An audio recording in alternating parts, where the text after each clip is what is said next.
What is going on, everybody? I haven't made a video on this channel in like 3 weeks. It's been a long time. I'm sorry, guys. I've been uber busy, but I He know it's hasn't in a even baseball. called me, so don't take it I personally. know. I haven't even called, and Mike interrupted me before I could introduce him like I always do. So you know something? No introduction for you. That's Mike. That's all you get. None of that other stuff. You lost it this week. You're done. You're done. What do you think about that, Mike? So I'm no blonde-haired brother from another mother? No, Not you the know case this week? you're dead to me. As far as this video is, you're dead to me. I'm doing this solo. You're just chiming in once in a while. But I'm going to be doing this as soon as you're chiming in because you're dead to me now for interrupting me in the beginning. So, I apologize, you guys. I haven't made a video in a few weeks. I've been really busy, really hectic. But Mike and I are going to do a baseball banner video here in a couple of days. There has been a lot of stuff to talk about in baseball. But we got to get these playoff picks out here, Mike. We missed the first 2 weeks. We're slacking already. It's A little almost bit. so. Overall playoffs. Before we get into our picks, games you thought were really good. Any surprises thus far? What do you say? Well, I think the playoffs have been very compelling, very entertaining. Obviously, I'm a New York Giants fan, so all of them have been neutral for me. Last few And years. yeah, but I'll say this year it's been very entertaining. And the one thing that has been a little disappointing has been the late penalties, either picked up or controversial in some way. But that being said, and we'll get to this during the video, um, Dallas did not go home because of the penalty called, or sorry, because of the rule on Des Bryant, and Detroit did not get eliminated by Dallas because of the picked up flag. But other than that, the playoffs have been outstanding.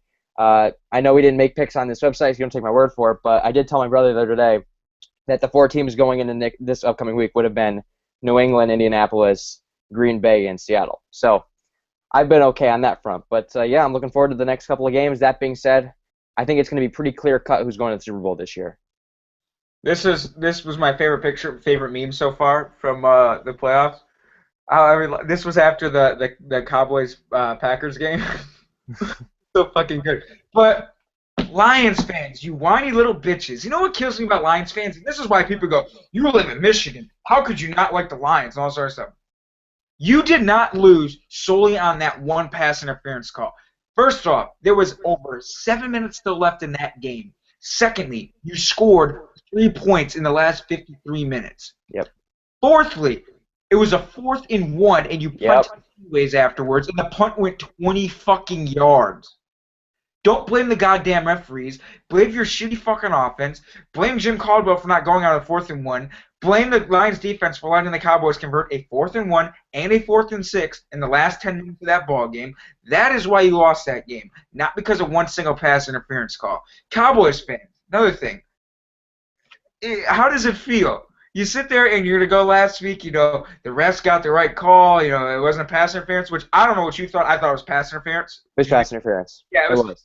When the defender has his back to the ball and he's like fucking, remember the Sean Avery rule? No, but that's legal though. You can have your head bit to the pressed against the ball. But I mean the way he had him grabbed, you know what I'm No, saying? yeah, you can't touch him and do that. Absolutely not, because he wasn't playing the ball. Yeah, he wasn't playing the ball. But when you're like that, I'm sorry, that's a clear-cut pass interference. And when the NFL comes out and says, "Hey guys, we fucked up. Sorry, Lions fans, whatever." But for the Dallas Cowboy fans to come out there and they're doing this to the refs, they got the call right. And then last week we're going to get into this game with the Packers with that Des Bryant getting boned by the Calvin Johnson rule. Saying that, well, the refs are on the Packers side and all such. Oh, fuck you. It's an absolute joke that how wishy-washy and how back and forth these fans are. I also wanted to touch on Carolina Panthers. Who'd they play? They played the first. Arizona. That was honestly the worst fucking playoff game. Arizona didn't even have 100 yards of offense, yet they were only down by 7 points for most of that fucking ball game. Weren't they Oh, actually? it was brutal. They had a lead. They had a lead until the third quarter. Yeah, they were winning that 7. game. Yeah, and Cam Newton, I want to like Cam Newton so bad. I really do. I don't. He is not a good quarterback. No, it's that simple. He And would.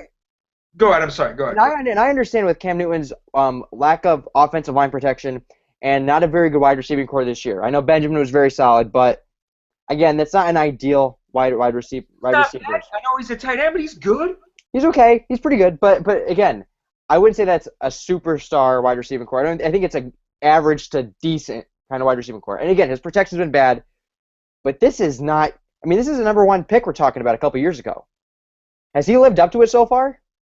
I mean, he's got 2 playoff appearances. Okay, but John, and again, I'm a slave to the scoreboard Hey, as well. But this year, 7-8-1. I mean, are we going to give him credit for that? they're the first NFC South team ever to go back-to-back division champs. Isn't that fucking nuts? That's hard to believe. I That's know. very hard to believe. Only because I would think, just off the top of my head, that the Saints would have won 2 divisions in the last few years, just coming off their history, But I guess not. What stuff about Cam Newton is when they play the Seahawks, for example, he's throwing the ball to Calvin Benjamin when he's clear cut. And I mean, he had a little bit of pressure, fine, but he's a guy that can move. Yep. Cam Newton's a big arm. He's got strength behind that gun. Oh, absolutely. He's got arm talent. Fine, you got some pressure on you. You can move. You can create plays. Look what Aaron Rodgers does. When he's pressured, he gets outside the pocket. Tony Romo, Ben Roethlisberger, he's a guy's not fast whatsoever. Once he gets outside the pocket, he's deadly. Cam Newton was throwing the ball to Johnny Force to Calvin Benjamin when it's got Earl Thomas and Richard Sherman draped all over him in a double coverage with no shot. He's lucky he didn't get picked off. He's lucky he only got picked off as much as he did that game. Some of these throws he's forcing, and like the way these Earl Thomas and Cam Chancellor and Sherman were sitting on some of these routes, as some of the balls were dropped. I mean, he's looking dead red one receiver the entire time, no matter if they're covered. I mean, it's just you can't do that. You can't let these guys read your eyes to what wide receiver you're going to throw to. You got to go through your reads, man. You got legs. You got to start running the ball a little bit. I understand you're hurt and everything, but if it's not there, throw it away. I mean, his quarterback play is just been atrocious. And I honestly think Carolina is one of the worst playoff teams I've ever saw make the postseason, ever. I mean, for Arizona to only have 98 yards, the second lowest amount of total offense ever in a playoff game, and they didn't even get up 2 scores on them until like the last 3 minutes, and they were winning that game at one point with their 4th quarterback of the season already. That's pathetic.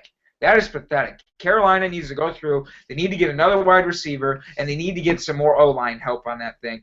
Because I mean, that team. They were just terrible. So, in Arizona, they just, I mean, It's bad break. Losing Carson Palmer killed him. And you lost, Drew Stanton, and Yep. I mean, they're fucked pretty much, and they're going to be fucked again because an offense that wasn't scoring many points after Carson Palmer left, just is probably losing Larry Fitzgerald. Yeah, I mean, they got a good. Yeah, I don't think Larry Fitzgerald is, a huge loss given their additions. I still think that they have a decent team. Yeah, but you can't deny the fact when Larry Fitz on the field, they got to respect him. He's a threat. He's a threat. I won't deny that. You double him up, and it leaves other guys open like Brown and shit. Yep. So it's a presence missed, that's for sure. But Arizona's in trouble, and then we get to the AFC side of it. Cincinnati. Marvin Lewis is a joke. I mean, this guy has not won a playoff game in his career. Andy Dalton's just a choke artist too, just in general. That team, they usually have a good defense, and I mean they have a great offense. Yeah. I mean, well, there was no AJ Green that game against Indy. Keep that in mind. But again, there's no denying it. They're a choke team, absolutely. Jeremy Hill's been great this year for them. Especially the last 6 weeks, he was really good. Their defense is good, and they can't win playoff games. I don't know how Marvin Lewis continues to have a job. Whether it was Carson Palmer back there, whether it was Andy Dalton back there, he just cannot win a playoff game. They haven't won a playoff game since 1993. Yeah, you should team up Marvin Lewis and Peyton Manning. Yeah, there you go. Hey, at least Peyton Manning's won a playoff game. Yeah. I'm just kidding, but we'll get to Peyton later. So we had Cincinnati, they got eliminated, and then the Ravens and Patriots. That was that was a tremendous game. You know what? The Ravens have big ones because they were not nearly as talented as the Patriots. Their secondary was shit, and for them to give them that game went to the wire. And you know what? I'll be honest. I didn't have a problem with the Flacco pass that got picked off. It was a bad throw, but the play call itself, I didn't have a huge issue with. That team is the only team I can say in the AFC that would have gave them a game. I was not surprised by the result. I really wasn't. I knew that was going to be a good game going in. I didn't think it'd be as high scoring given the defense of New England. But, that's a team that has balls. Their coach has balls. And in the end, Tom Brady made plays. I mean, Tom Brady, I don't like to give one guy credit, but if you had to, it's Tom Brady. They didn't run the ball one time in the second half. Not one Yeah, time. they had that trio. Jonas Gray had that one really good game against the Colts, Yep. and just disappeared. And then when they got back, what's his nuts? Blunt. Garrett Blunt, he had a couple of good games when he came back to the Patriots. And for them, the way, how their running game has really tailed off how it was. I mean, Gray and Blunt were doing a great job, him and Garrett Blunt. It's just kind of mind blowing. But I mean, they made Tom Brady work for that win, no doubt about it. I mean, every time the Ravens play the Patriots in Gillette, they're one of the only teams that really make Tom Brady work at Gillette for a playoff win because I'm pretty sure they've beaten Tom Brady twice there. There were twice. 2009 and 2012, the year Ray Lewis won it in his last year. And I mean, I think Peyton or Brady in like the last 7 years has probably lost less than that in the regular season. He's probably only lost 4 or 5 times there in the last 7 years. Yeah. I mean, they never lose there, and to beat them twice, and this is your 4th time. I mean, even being 2-2, that's keep in mind the year that they did lose was the Cundiff game. Oh yeah, right. They were. So that was another game they were right there with them at the end. I mean, the Ravens give them a game every year in the postseason. It's incredible. I don't care what the rosters are. The Ravens showed up, and I give them so much credit. Even Joe Flacco. I'm not a huge Flacco fan. Flacco's not afraid. He's not afraid. And he's not a great regular season quarterback. I kind of like to give him a comp to my boy Eli Manning. Again, in the regular season, he's kind of I'd say he's a better version of Eli, but you get them both in the postseason, especially Flacco recently. The dude plays. I mean, the last 2 years ago, 13 picks and no interceptions. No, sorry, 13 TDs, no interceptions. I mean, he's just been off the charts. And they had Justin Forsett. I mean, who the hell is Justin Forsett? He had a great game too. Up and down the board, great performance. And unfortunately, they lost, but it was tremendous. And so then that brings us to the past week's game. We'll go with Indianapolis versus Denver. Andrew Luck beat Peyton in the postseason. Now, Peyton came out and said that he had a torn quadricep in this game, and he's been playing with it for the last month. And I think that's a great explanation because Peyton hasn't looked like Peyton really for the last 4 or 5 weeks or so. I mean, remember that stretch where he had 6 picks in 3 games? I mean, I think that's when he first injured that quadricep. I mean, because he hasn't really looked like the Peyton of old. I mean, their offense, it was only looking. Yeah, but I mean, he started looking bad in that San Diego game. Yeah, I think that Peyton Manning and again, please tell me you're not one of these people that's going to put 100% of his shitty performance, and that's what it was, all on the quad, because it's not. No.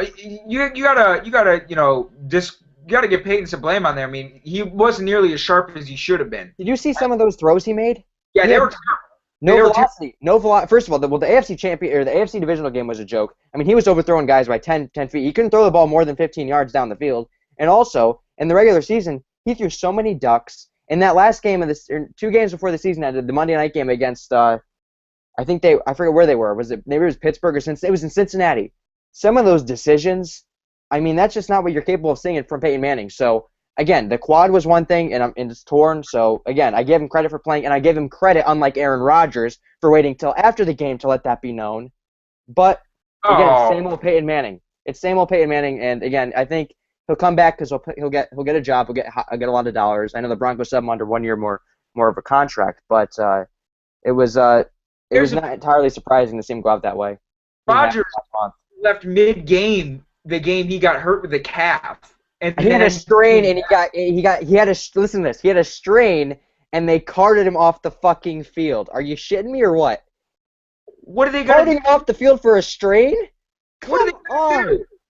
Okay, even Derek Jeter, Derek Jeter, a baseball player, and baseball players are the softest of all athletes. Derek Jeter, when he tore his ACL against your Detroit Tigers in 2012, did he get carted off the field? No, he manned up and said, and that was for a tear. He manned up and said, he had Joe Girardi and I forget who else, help him get off the field. I'm not saying Aaron Rodgers shouldn't have been carted off the field, but if you're going to be carted off the field, don't come back in the fucking second half. You big baby. Oh my goodness. And then the coverage of it leading into this week, he's a Sally. You know what it was? Here's what pissed me off. And Aaron Rodgers is, and I'm not saying he's not the best quarterback in football. I wish the Giants had him. He's the best.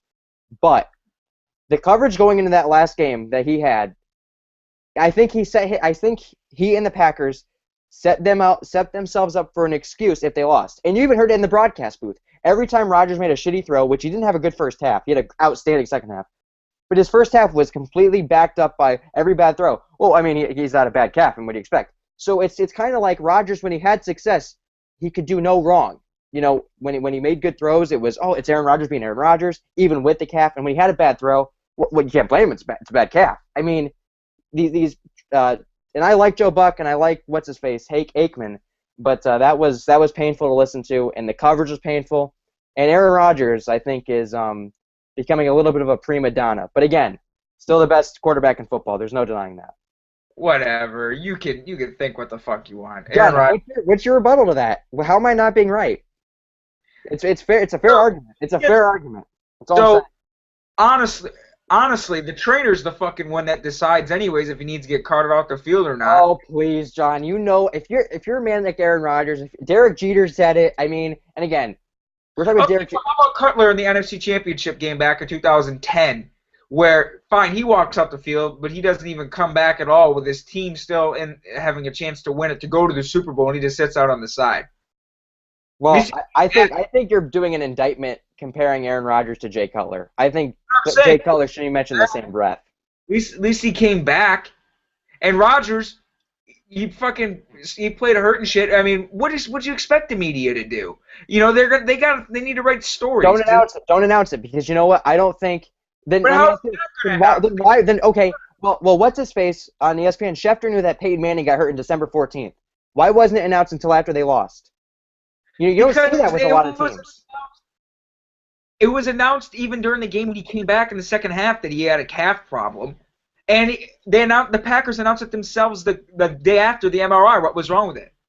So I just think the coverage was way overblown. I thought it was incredibly overblown, and I think again they were setting themselves up for an excuse if Dallas beat them, and Dallas had him on the ropes. Here's the thing about media, though: they have to play off something. You don't think you think Aaron Rodgers was going up there, but guys, look.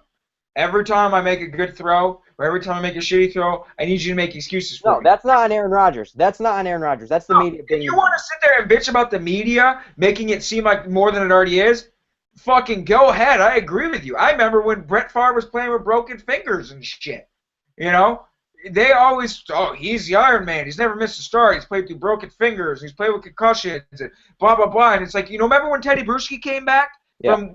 I mean, I remember watching his first game back, and, I felt like I was getting butt-fucked by Teddy Bruschi because of how deep the dicks were that he had cancer, was down my throat. I could get it. The guy's courageous. I'm fucking glad he's back. But my asshole is raw right now because you're fucking me with the same story over and over again, raw dogging it, okay? I get it. And there's nothing that you can do about what the media does. I mean, this is how they play it. This is how they get you interested in the game. You're like, oh, man. I'm going to say you're not a Packers fan. Like, oh, man, this fucking guy's out here with his calf messed up. And you can see him limping down the field and shit. He can't even keep up with the team when he makes a big play. And, whatever.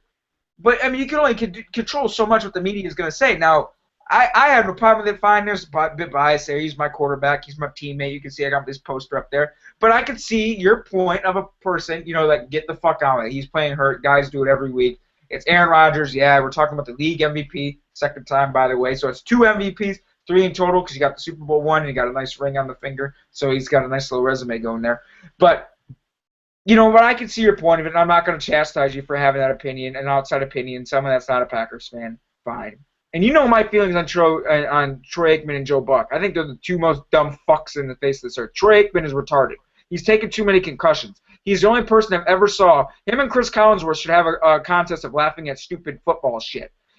Chris Collinsworth sees a wide receiver make a nice catch. He's like, I remember when I was on the Bengals and, he ran that route. And it's like Troy Aikman. I remember watching a game where they're playing the Eagles, and LaShawn McCoy hit a hole. And he's like, yeah, LaShawn McCoy hit this hole. And he was gone. It's like, it's fucking football. What are you laughing at? I mean, he's retarded. So I don't blame you for that shit, but I don't think Aaron Rodgers. And one final point on Aaron Rodgers. Because I know guys play hurt, and again, I respect Aaron Rodgers for not being Jay Cutler and saying, hey, I got a bad calf, I'm still going to play. But if the doctors clear you to play, I really just don't, and again, this is more on the media than Aaron Rodgers. I just don't want to hear the excuses on every bad throw that Rodgers had. here's another thing. The Packers released the information about the calf. You know the fucking Broncos knew about Peyton's torn quadricep a month ago when it happened. Absolutely, and I respect them for not releasing it. Some teams choose to release it, some teams don't. Peyton Yeah. Manning never went out on a fucking stretcher to make it obvious that he was hurt. Rodgers went out on a fucking cart. So what do you expect? People are going to go, well, what's wrong with Aaron Rodgers? Oh, yeah, he had an ingrown toenail. He needed a shit clip, so that's why we had to get him on the cart. You know what I'm saying? I mean, people knew something was fucked up with him, so they had to announce something. I'm just saying he didn't need to be carted off. That was my point. For a Hey, strain, you know, if you think it was overdue, more power to you. Okay. There's the situations how it was handled was differently. The Broncos chose not to release it. I mean, you got a guy in Peyton Manning who's not mobile anyways. They know his quadriceps fucking torn. What do you think these players are going to target? They're going to go after his quadricep. I mean, and let's think of this too. That is the same injury Brett Favre had his last 8 games with the Jets. Remember when they started out really, really good, or last 6 games with the Jets? Yeah. And then he's got that torn quadriceps. So remember how you said you can't put all that shitty play on his torn quadricep? Now here, I'm not going to disagree with you totally. Remember what happened after you had that surgery and went to the Vikings after it got repaired? Yep. How good was that season in 2009? It was very good.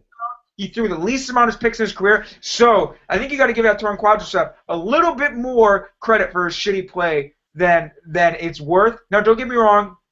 He's Peyton Manning. I think he's a I get it, but you know what? I think it was the arm strength too. And I don't think that he would have that much more arm velocity had his quad been fully healthy. He's not a guy that throws hard anyways. This guy's always been throwing ducks for his entire career. Well, but more so than ever. Accuracy. You saw it in the accuracy of his balls, the way they were thrown. They're really overthrown or underthrown. He really couldn't put the ball where he wanted. And I just want to make the comparison to how Brett Favre played. I mean, he cost the Jets the playoffs. It's a fair point. You know, and you saw once he got that fix and he came back with the Vikings in 2009, how good he was. So I think that quadricep had a little bit more to do with it. And, you know, Peyton Manning, he said he wanted to come back in 2015, but, I mean, he's going to have another surgery on this quadricep, and it's almost sounded like he might think about retiring. So who knows? And now that John Fox is gone, if you're a Broncos fan, man, you just spent all that money on Talib and DeMarcus Ware, and, you know, and you got this really nasty core of receivers together. And do you think Osweiler is going to be the guy that's going to fucking bring you back to the AFC Championship game again or the Super Bowl? Question. Has Peyton Manning's tenure in Denver been a failure? Well, I mean, you paid him all that money to win a Super Bowl. Yep. But he did. It's yes. It's a fail. It's a fail. You replaced Tim Tebow and you've gone to the AFC Championship how many years in a row? 3, right? Two. They lost to Baltimore in the divisional. Yeah. So, I mean, you can't call that. I mean, did you want a ring? Yeah, that's the whole reason why I brought him in there. But to take a franchise and have fucking Tim Tebow, you know, Matt Prater winning the ball games at the end, you know, you're hoping to God, and John Elway's up there in the booth going, we got to get rid of this fucking kid. We got to get rid of this fucking kid. And all of a sudden he gets in field goal range, or Eric, or who was it? It was Demaryius Thomas catches a miracle catch up the seam and beats the Steelers in the playoffs. And all of a sudden, I was like, oh, never mind, we're good. Jesus still loves the Broncos. He helped us out. Thank you, Timmy, for fucking praying. You know, and he's Tebowing in the fucking press box, you know. So, I mean, for the way they've come back, the way they've strengthened that defense, the way they've set themselves up, you know, they got a nice young team, Julius Thomas, Demaryius Thomas, Emmanuel Sanders. So, you know, when Osweiler does step in for Peyton Manning, they do got a nice guy situation there. And you can't complain at the spot they put themselves in for talent-wise. But, so I'm not going to call it a fail because they have set themselves up. But you did not accomplish the goal that you needed to accomplish, which was hoisting Lombardi. Simple as that. And Which is ultimately a fail. I see what you're saying, but I mean, again, John Elway did not bring Peyton Manning in for division titles, for AFC Championship appearances, for Super Bowl appearances. He didn't. Does Peyton Manning retire, though? No. I don't think he does either. I think he's got 2 years left in him and he's done. I don't know how much he has left in him. I mean, after seeing his performance down the stretch, and you could say if he has that surgery like Favre did, come back and still looks great again. Or maybe he does some little training. Maybe he does some training. But, you know, there's money on the table to be made. I mean, I know he has $19 million. It's not guaranteed with Denver. If they cut him, it's $5 million for them to cap loss. But he'll have a job somewhere. I mean, there's so many shitty quarterbacks in the NFL. I'm sure a shit ton of teams would be welcome. I wouldn't be surprised if he goes to the Titans. The dark horse. I'm telling you, man, he's going to stay around. He's going to be on the Broncos the next 2 years. And I think the way Brett Favre played, because they're similar in age. What's Peyton Manning, 38? Yep. Brett Favre was 38, the same year he had the fucking quadriceps that was torn. 39 that season, because he retired at his age 40 season. I'm telling you, eerily similar. But does he throw the pick across the middle against the Saints to fuck him out of a Super Bowl appearance? Well, they both do, because, they both can't play in the playoffs. All right, so now we recap the playoffs and all this shit. Let's get into our picks. This week, it is Green Bay going back to Seattle for a rematch of Week 1. Who are you taking?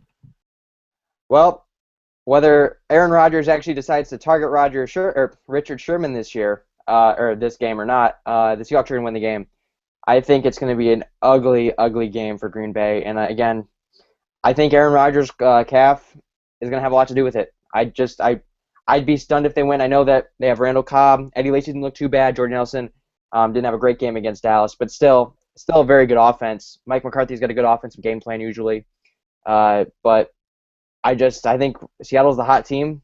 They've been hot for the last 2 months, and they're at home. I don't like to put a whole lot of stock in playing at home, but in that building, they just tend to win. And Russell Wilson, as much as I do like him, he's not an Andrew Luck, but he's close. The dude's a winner, and I think he's going to win the game on Sunday. I really do. I think Andrew Luck is the better quarterback, but Russell Wilson is the more clutch performer, if you want to go with that. Yeah, I would agree. But I'm going to guess you're taking the Packers. Here's why the Packers are going to win. Week 1, Lindsley was a rookie center playing his very first NFL game ever. The fucking Seahawks sacked Rodgers 3 times. Right now, their offensive line, since that first game, it's now not their weakness anymore. It's their strength. This offensive line has been absolutely outstanding. Bulaga, Bakahari, Lindsley. It's been an outstanding offensive line. They've done a great job. Second reason, Eddie Lacy started that game out very, very well, but then the Seahawks shut him down. Lacy, the last 6 weeks, 7 weeks, has been absolutely outstanding, and not to mention the fact that James Starks has been absolutely outstanding to go along with him, so they got that nice combination going. Another thing, Week 1, we didn't even know who Devontae Adams was yet. This is just some rookie kid. Look what he did in that playoff game. Absolutely outstanding, another 100-yard game. This kid in the last 5 weeks has really started to make a name for himself in the Packers offense. The Packers didn't target him too much early in the year, but he's had some big games down the stretch.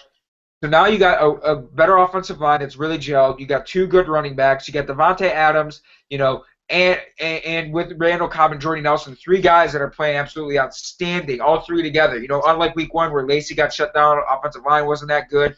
A lot of targets to Jordy Nelson. Devontae Adams really wasn't in the Packers' game plan yet. Randall Cobb was there, whatever. But, you're talking about 3 legitimate wide receivers. And then the tight end play of the Packers, too. Andrew Corliss and Richard Rodgers have been absolutely outstanding this year. They've been a great tight end duo. Not re-signing Jermichael Finley is not hurt whatsoever because those 2 guys have stepped up and done very nice work. So you got that going with you. And this Packers defense, you've been hearing me sing their praise for the last 6-7 weeks. They are better than people think they are. You saw last week they played a really nice game against the Cowboys. Now, it would have been a dud on their face if that Des Bryant catch was actually a catch. But, he got fucked by the Calvin Johnson rule. I'm not even going to say or bullshit you. It would have been an egg on the defense's face. But they did, for the most part, a decent job holding DeMarco Murray down, the NFL's leading rusher. I know Marshawn Lynch is really good. But, they did a good job with that. Their secondary has been pretty good this year as well. Tramon Williams is a great quarterback, so is Sam Shields, and then you got Micah Hyde out there in the back, and then Clinton Dix, and their linebacking play. Ever since they put Clay Matthews in the middle, he's been absolutely outstanding, and Julius Peppers has had a great year since becoming a linebacker. And then their defensive line's been good. Just the Packers as itself, from that Week 1 team that got blown out in Seattle, it's just improved. Offensive line, running back, wide receiver, defensively. This team is really just gelled together. So the biggest thing comes down to number 12. If the Packers' offensive line plays like it did the first week, the Packers are going to lose this game by 3 scores. Because Aaron Rodgers can't scramble out the pocket and make plays like he could do Week 1. And when he's got to stay in the pocket, because you didn't see him hardly run out of the pocket at all against Dallas. No. He wasn't making plays whatsoever. He was pretty much, boom, give me the ball. I want that shit out of my hand in 3 seconds because I don't want to get hit. That's pretty much what it was. He wasn't. There was a game against like the Bears, for example. He's back there reading the fucking Hunger Games. He has so much time, in the pocket. And he was, and then, when the pocket would start to collapse, run up, and he'd have more time. But if they cannot protect him, and they have to make him start to move his legs and stuff, which he can't do, the Packers have no chance. Because I just don't think he has the accuracy on the run that he's going to have with his calf healthy. I don't think he's got the, he's going to have the arm strength to go off his back. Remember that play in Miami? It was the Devontae Adams. He shed that tackle, and he was thrown like this, and he fucking hit Devontae Adams on a dime, but it got called back because of a hold. Yes. He's not going to be able to do that with this calf. So you're taking a huge element out of his game. So it all comes down to Rodgers. I have no doubt about the rest of the team. You got the talent in the running back core. You got the talent in the wide receiver core. I think the defense is better than it gets credit for. So then you tell me this. If they lose, it's on Rodgers. That just sounds like... I think a lot of it's going to have to come down to that, but it all depends. Because here's why I think if they lose, this is why it's going to be.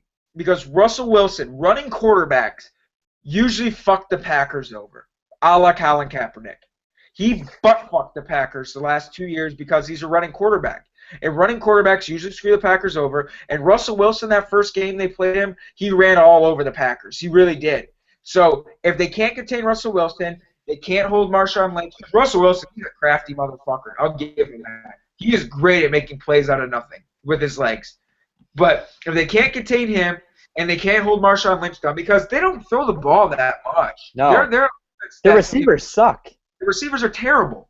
So if Marshawn Lynch is not running the ball very well, which I think they can stop him, and they contain Russell Wilson, I don't give a fuck if you got the 85 Bears defense out there. They're not going to score any points, if they can't get those two guys going, which I think is going to give the Packers a chance. The Packers need to, first off, get some early turnovers to set the momentum, hold Russell Wilson, and protect the fuck out of Aaron Rodgers. That's got to be their game plan for this, because the rest of it I think is going to fall in place. I'm not worried about Lacy not having a good game.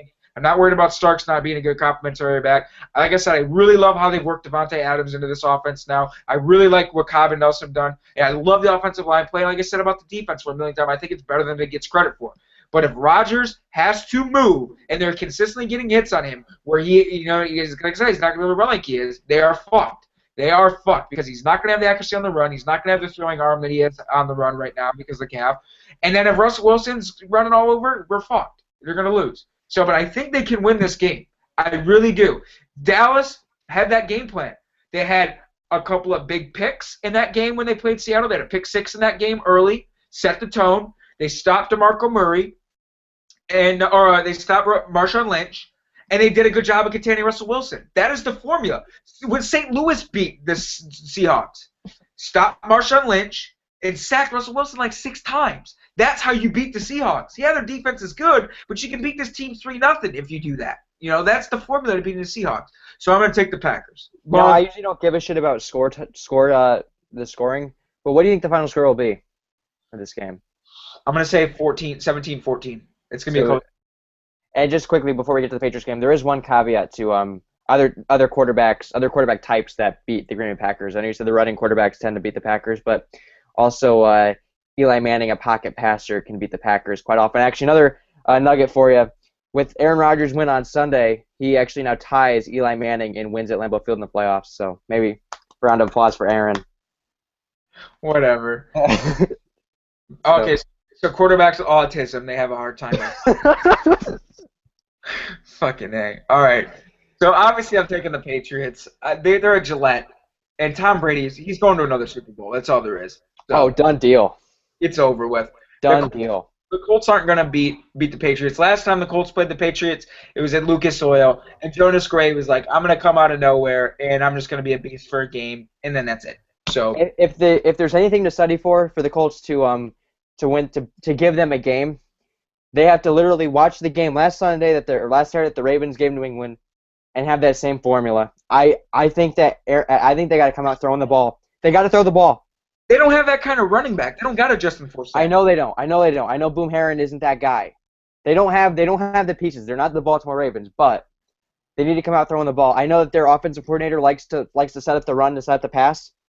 Don't establish the run. I say you give it to Andrew Luck 55 times, 50, 60 times, and say, Andrew, and I don't think he's capable to do this yet, even though he's a great player. And I think you put it in his hands. Too. T.Y. Hilton's going to have Darrelle Revis. Oh, yeah, he's done. He's done. You're going to have to hit Fleener and the other dude. I can't think of the other guy's name. It's slipping my head. But what's his face? Reggie Wayne. Reggie Wayne. They're going to have to – and Hakeem Nicks. Those guys are going to have huge games, and if they don't, which they probably won't, they're probably going to lose by 10 or 17. It might be a runaway in New England. And you can't discount what's his name, McCarty, or not McCarty, but what the fuck's it, McCourty? McCourty. Him. Brandon Browner. Browner didn't play well though. Torrey Smith ate his lunch, and Browner actually ended up coming out of the game after that pass interference call.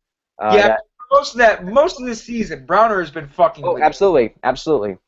So I mean, you can't discount that Patriots secondary. It's pretty. And then as far as the Indianapolis defense is concerned, I mean, if they're gonna just cover the middle, I think LaFell beats them. And if they cover the wideouts, then Gronkowski's gonna have a field day. I mean, Gronkowski destroyed him last time he played him. Yeah, and then he threw what's his face into the TV thing. Yeah, it's over. Yeah, I mean, it's unfortunate. Last week was the last chance for New England to get eliminated. I think they're gonna go to the Super Bowl and play Seattle. You know how much I love Andrew Luck. Absolutely. He's going to have 3 picks this game. I'm telling you that right now, and they're losing by 17. And I'm usually not an apologist for him. It will not be his fault. It won't be his fault. Because here's going to be the thing. They're going to get down early. Yep, and he'll have to make throws. And he's going to have to throw. And T.Y. Hilton's their best wide receiver.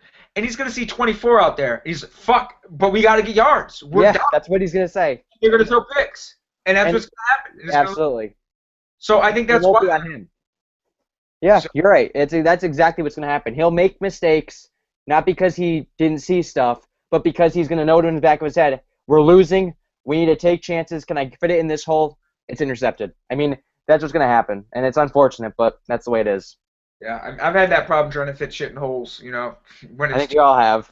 I mean, I've been in that situation before. I mean, the hole was just too small, and I tried to fit it in there, and it got intercepted.